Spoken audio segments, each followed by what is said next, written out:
Hello. આજે આપણે રાશિ, ગ્રહો, ચોઘડિયા, મુહૂર્ત એ વિશે વાત કરીએ. મારે એક કંપનીના માલિક સાથે મુલાકાત થઈ. મને કહે, તાત્કાલિક કંપનીમાં જોડાઈ જાઓ.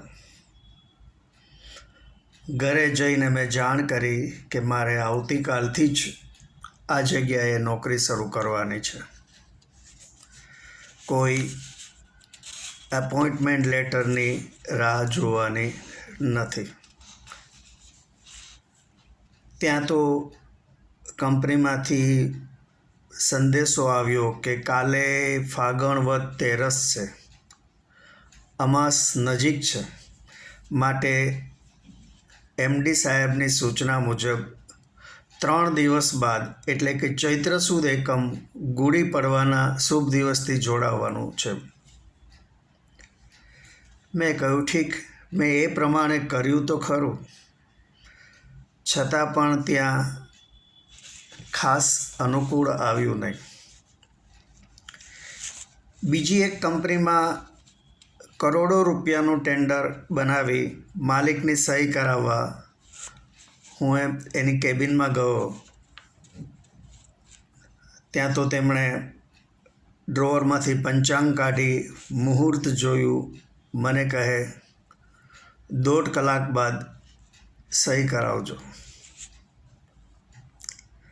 પરંતુ એ જ શેઠ પાસે એક પાર્ટીના પૈસા મેળવવા હું પાછળ પડેલો અને પાર્ટી મને કહે કે કાલે 50 લાખનો ચેક લઈ જજો. ત્યારે શેઠ પાસે જઈને મેં કહ્યું કે આવતીકાલે 50 લાખનો ચેક મળી જશે.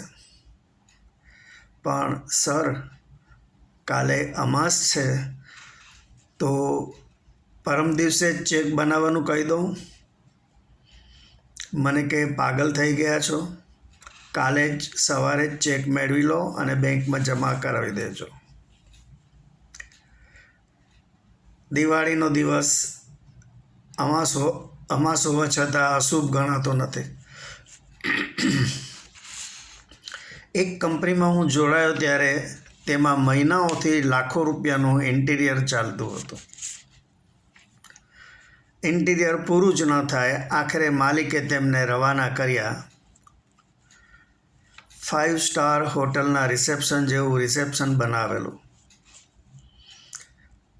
દુર્યોધનને પાંડવો માટે લાખથી લાક્ષાગ્રહ બનાવેલો.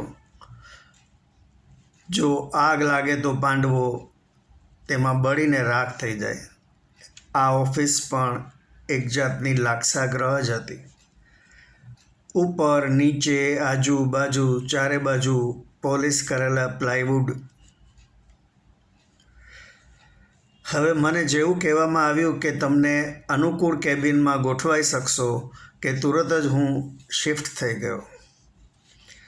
પરંતુ શ્રાદ્ધિયા ચાલતા હોવાથી અમારા GM સુબ્રમણ્યમ પોતાની કેબિનમાં ન ગોઠવાયા. અને પછી નવરાત્રિ શરૂ થતાં ઉપવાસ રાખી, પૂજા કરી, શ્રીફળ વધેરી કેબિનમાં ગોઠવાયા. હવે થયું એવું કે એક દુર્ભાગ્યપૂર્ણ રવિવારે રજા હોવા છતાં સવારે હું ઓફિસે થોડું કામ કરવા ગયો.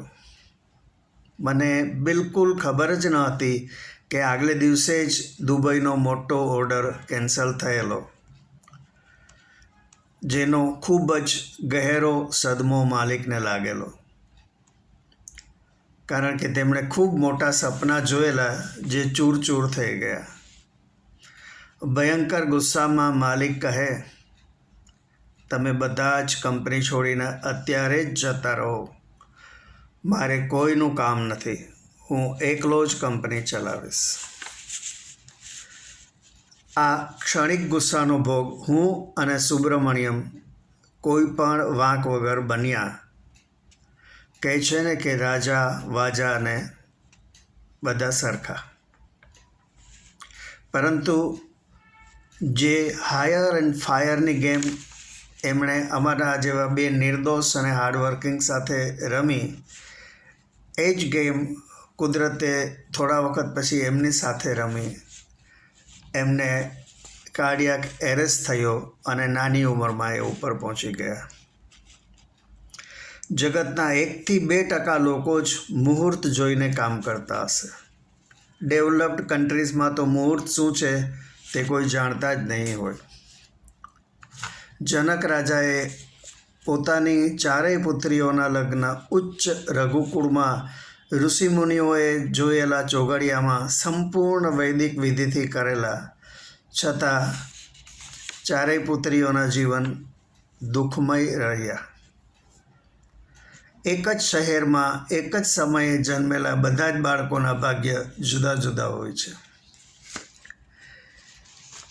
દરેક પોતપોતાની બુદ્ધિ, સમજ, વિચારશક્તિ, માન્યતાઓથી જીવન નૌકા ચલાવે છે. આશા રાખું છું આપને મારી આ વાત ગમી હશે. મારો વિડીયોને લાઈક કરજો, આપના ગ્રુપમાં શેર કરજો અને મારી ચેનલને સબસ્ક્રાઈબ કરજો. આભાર. આવજો.